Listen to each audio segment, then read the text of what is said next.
Student হলে তো এই রকমই হওয়া উচিত, তাই না? আমি ওকে বলেছিলাম সিডি এনে দিতে, আর কোথাও থেকে ও এটা জোগাড় করেও এনেছে। মানে কত ভালোবাসে আমাকে। এই জন্য ওদেরকে আমি একটা করে চকলেট খাওয়াচ্ছিলাম।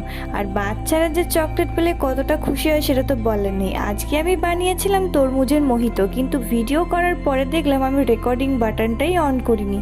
কি আর করা যাবে। তারপর স্নান টান করে আমি রান্নাঘর থেকে আমাদের মুড়ির বালতিগুলো আনছিলাম। তারপর মা আর আমি মিলে এই বালতির মধ্যে মুড়িগুলো ভরে ফেলছিলাম। আমাদের বাড়িতে এইভাবেই মুড়ি রাখা হয়, বালতির মধ্যে সানসেটের মধ্যে তুলে। অন্যান্য কাজ আমি করতে পারলেও মুড়িটা বাপি এনে দেয়। আর যেহেতু বাপি এসেছে তাই আমি বাসন্তী পোলাও আর চিকেন কষা বানাচ্ছিলাম। বাসন্তী পোলাও এর আগে আমি কখনো বানাইনি, এটা আমি ফার্স্ট টাইম ট্রাই করলাম।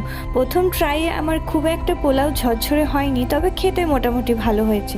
তো চিকেন কষা আর পোলাও নিয়ে বসে পড়েছি, তোমাদেরকেও একটুখানি দিলাম। ভিডিওটা ছিল এই পর্যন্ত।